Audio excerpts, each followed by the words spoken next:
আরে ভাই আমার ভোটটা আমি দিতে পারি নাই, আমি সাইদুর রহমান টেপা আমার ভোট আমি দিতে পারি নাই। আপনি জানো নাই ভোট দিতে? আমি ভোট দিতে গেছি, যাই দেই নাই ভোট। ঢাল নাই, তরোয়ার নাই, নিধিরাম সর্দার। এরশাদ সাহেবের সমর্থন না হলে আওয়ামী লীগ পদ্মা নদীর স্রোতে ভেসে যেয়ে মধুমতি দিয়ে চলে যেত খুলনা ওই অঞ্চলে। ওটা কোথায় থাকতো? বানের জলে ভাসতে ভাসতে কোথায় যাইতো? যদি নাকি আমরা 287তে সিটে নির্বাচন করতাম, তাহলে নৌকো উঠা তো কোনো দূরের কথা, নৌকো আলাদা আবার আমাদের কাছে উঠে আসতো, গড় গড় গড় গড় করে লাঙ্গলের সাথে চলে আসতো। জিএম কাদের সাহেব এটাকে শেষ করছে, আর শেষ করছে বলে আজকে আমি। তিনি তো বলেছেন যে প্রত্যক্ষ পরোক্ষ চাপ ছিল। প্রত্যক্ষ পরোক্ষ চাপ আবার কি রে ভাই? আমরা কি লন্ডনে চাইছি নি? কার চাপ বলেন না, আগে বলেন নাই কেন, এখন বলেন। কার চাপ ছিল? আওয়ামী লীগের চাপ ছিল, না ভারতের চাপ ছিল, না আপনার বাসার মধ্যে চাপ ছিল? এই সাইদুর রহমান টেপা, আমরা আবার আলোচনায় ফিরতে চাই। রাজনীতি নিয়ে আলোচনা করছিলাম। অপুদি যেটি বললেন যে আওয়ামী লীগের সমর্থন না থাকলে জাতীয় পার্টি আসলে কয়টি আসন পেত বা নির্বাচনে তাদের পরিণতি কি হতো, আর এই অবস্থায় বা জাতীয় পার্টি কেন গেল? অপুদি তো ঠিক বলছে কি মিথ্যা বলছে, ওনাকে আমি অনেক শ্রদ্ধা করি, এটা আমি বলতে পারবো না। এখন বয়স এসে তো, তারপরে একটু বলি। আমি অপুদিকে বিনয়ের সাথে বলতে চাই, জাতীয় পার্টি পল্লী বন্ধু হোসেন মোহাম্মদ এরশাদ যদি ওনাদের সমর্থন না দিত, ওটা কোথায় থাকতো? বানের জলে ভাসতে ভাসতে কোথায় যাইতো? এটা মাননীয় প্রধানমন্ত্রী সংসদে দাঁড়ায় বলছে, এবং ওনার দলের এই আওয়ামী লীগের সাধারণ সম্পাদক বর্তমান ওবায়দুল কাদের সাহেবও বহুবার বলছে, শতবার বলছে। এখন মুখ মুছতে তো কোনো অসুবিধা নেই।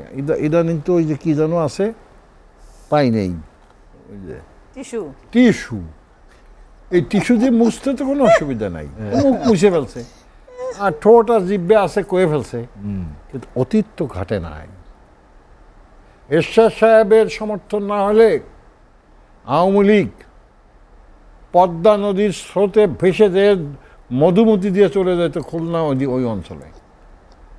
এখন তো বলবেই, আমরা অস্বীকার করি না, কিন্তু আমাদের দুঃখ যেটা, কষ্ট যেটা, আমরা যেটা কষ্ট পাই, আমাদের দলের নেতাকর্মীরা যেটা কষ্ট পেয়েছে, আমরা 287 সিটে প্রার্থী দিছি, ধরে নিলাম আমরা একটা সিটও পাবো না, ধরে নিলাম আমরা একটা সিটও পেলাম না। আমাদের যে ক্যান্ডিডেট ছিল সে একটা ক্যান্ডিডেট হইতো, তার বউও তারা ভোট না দিতে পারতো, এটা হতে পারত, ধরে নিলাম, সব ঠিক।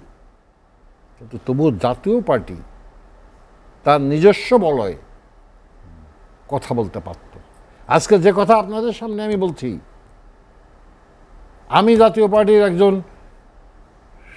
কর্মী হিসেবে বলছি যে জাতীয় পার্টি আগামীতে নৌকায় উঠবে কি উঠবে না, বোধহয় উঠিয়ে যাইতে হবে। যদি নাকি আমরা 287তে সিটে নির্বাচন করতাম, তাহলে নৌকো উঠা তো কোনো দূরের কথা, নৌকো আলাদা আবার আমাদের কাছে উঠে আসতো, গড় গড় গড় গড় করে লাঙ্গলের সাথে চলে আসতো। এই যে হলো না, বা জাতীয় পার্টি যে এখন যে সেটা তো আমাদের দলের যে তখন চেয়ারম্যান ছিল, আমাদের দলের যে তদানীন্ত চেয়ারম্যান ছিলেন জিএম কাদের সাহেব এটাকে শেষ করছে, আর শেষ করছে বলে আজকে আমি। তিনি তো বলেছেন যে প্রত্যক্ষ পরোক্ষ চাপ ছিল। প্রত্যক্ষ পরোক্ষ চাপ আবার কি রে ভাই? আমরা কি লন্ডনে চাইছি নি? কার চাপ বলেন না, আগে বলেন নাই কেন, এখন বলেন। কার চাপ ছিল? আওয়ামী লীগের চাপ ছিল, না ভারতের চাপ ছিল, না আপনার বাসার মধ্যে চাপ ছিল, না আপনার অমুক জায়গার চাপ ছিল? বলেন না, বলতে অসুবিধা কোথায়?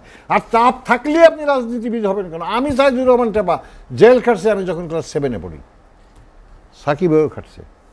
আমি যার দল করি কমরেড করতাম, মনি সিং, মতিয়া চৌধুরী জেল খাটে নাই? জাতির জনক বঙ্গবন্ধু শেখ মুজিবুর রহমান জেল খাটে নাই? 14 বছর জেল খাটছে। জসিম মন্ডল জেল খাটছে, কমরেড ফরাজ জেল খাটছে, তোফায়েল আহমেদ জেল খাটছে। কে জেল খাটে নাই রাজনীতিবিদটা? আমার জেল খাটার ভয়তে যদি আমি রাজনীতি করি না করি, তেল মারি, তাহলে এই রাজনীতির দরকার নাই। সেই জন্যই আমি বারে বারে বলেছি, এইখানে বলেন যেখানে বলেন, যে রাজনীতিবিদদের কাছে রাজনীতি থাকতে হবে। আজকে দেখেন রাত 12টা 11টা, বাসায় যাব, হয়তো কেউ ফোন করবে, ফোন ধরতে হবে। কিন্তু একটা আমলা আর একটা ব্যবসায়ী সন্ধ্যার পরে ওটা কোথায় যায় ওরা নিজেরাও জানে না। ফোন তো অনেক দূরের কথা, কোনো ধরে না। সেই জন্যই রাজনীতিবিদদের কাছে রাজনীতি, সেদিন আমি বলছি, আমার দলের চেয়ারম্যান পল্লী বন্ধু হোসেন মোহাম্মদ এরশাদ 24 ঘন্টা রাজনীতি করত, মানুষের পাশে দাঁড়াতো। আজকে উপজেলা নির্বাচন পদ্ধতি বলেন, আজকে রাস্তাঘাটের উন্নয়ন বলেন, এই অপুদিরাই সাকিব ভাইরা যমুনা সেতু যখন করতে যায় আমরা সার্চ দিয়েছিলাম, তখন ওরা হরতাল করেছিল, ভুলে গেছি। উপজেলা পদ্ধতি যখন করতেছিল তখন হরতাল করেছিল। 1991 সালে বেগম খালেদা জিয়া ক্ষমতায় এসে উপজেলা পদ্ধতি বাতিল, উপজেলাকে বিরোধীরা আজকে জাতির জনক বঙ্গবন্ধুর কন্যা বর্তমান প্রধানমন্ত্রী উনি উপজেলা আবার প্রবর্তন করেছেন। কি প্রবর্তন করেছেন? ঢাল নাই, তলোয়ার নাই, নিধিরাম সর্দার। তার মানে কি? একটা গাড়ি দেয়, একটা ড্রাইভার দেয়, আর কটা তেল দেয়, আর কিচ্ছু নাই, কিচ্ছু নাই। মানে কাউরে যেটা রিকমেন্ড করবে ও ইয়নো ফেলা যায় না। আমার জানা অভিজ্ঞতা এখন কিছু পায়। সেই জন্যে এবারের অপুদির যে কথা বলছে, এবারের নির্বাচন এত সুন্দর হয়েছে, আল্লাহ কঠিন নির্বাচন। আমার কথা শেষ করুক, দরকার 2 মিনিট পরে নেন। নির্বাচন আমরা করেছি কিনা, আওয়ামী লীগ বনাম জাতীয় পার্টি বনাম আওয়ামী লীগের স্বতন্ত্র প্রার্থী, ত্রিমুখী লড়াই, সবাই জিতছে। সাকিব ভাই বললো না যে জিতে গেছে, ভোট দিতে যাই নাই, আমরাও জিতে গেছি, সবাই আমরা জিতে গেছি, মেনন ভাই যা আছে সবাই আমরা জিতে গেছি। ঠকছে কে জানেন? ঠকছে দেশের সাধারণ মানুষ। 5 বছর পরে একটা ভোট দিতে চায়, সেই ভোটটা তার নিজের লোককে দিতে পারে নাই। অপুদি অনেক সুন্দর সুন্দর কথা বলছে, ভোট, আরে ভাই আমার ভোটটা আমি দিতে পারি নাই, আমি সাইদুর রহমান টেপা, আমার ভোট আমি দিতে পারি নাই। আপনি জানো নাই ভোট দিতে? আমি ভোট দিতে গেছি, যাই দেই নাই ভোট। আমি ব্যক্তিগতভাবে ওই টেপা থাকলে হয়তো ওইটা হইতো না। ভোটের মধ্যে সাইদুর রহমান আছে। জি, আলোচনার শেষ দিকে চলে এসেছি। সাইদুর রহমান টেপা, আমরা একদম ছোট করে আলোচনাটা শেষ করতে চাই। খালি ছোট এখন বলছিলেন যে জাতীয় পার্টির ভূমিকার কথা। আমার অত্যন্ত প্রিয় এবং শ্রদ্ধাভাজন আমার বৌদি এত সুন্দর সুন্দর কথা বললো, ওনাকে বিনয়ের সাথে আমি বলতে চাই, যেহেতু উনি দীর্ঘ বছর ধরে ছাত্র রাজনীতির থেকে এ পর্যন্ত এমপি হয়ে আসছে, যুব মহিলা লীগের সেক্রেটারি, সাংঘাতিক ব্যাপার। কিন্তু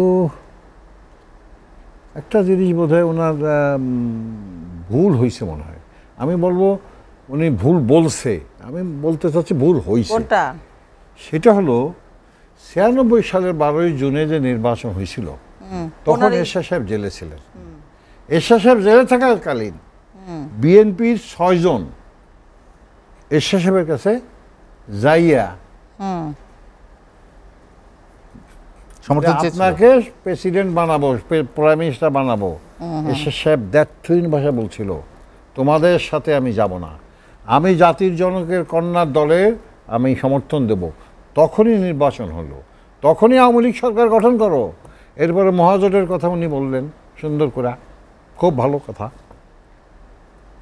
আওয়ামী লীগের 14 দল,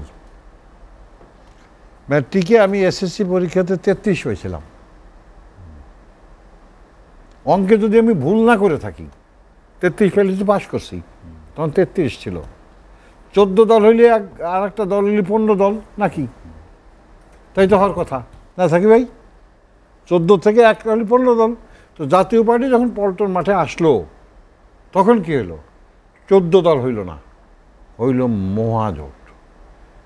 এরশাদ সাহেবের ওজন এত, আর ওই 14 দলের ওজন যা, এক পাল্লায় মাপলি এরশাদ সাহেবের ওজন বাইরে গেছে, কারণ মহাজোট হয়ে গেছে। ঠিক আছে, আমি আপাকে আমার দিদিকে বলে মানে জাস্ট শেষ করব, আমাদের হাতে সময় নেই। আমার সাকিব ভাই একটা সুন্দর কথা কইছে, গোয়েন্দারা।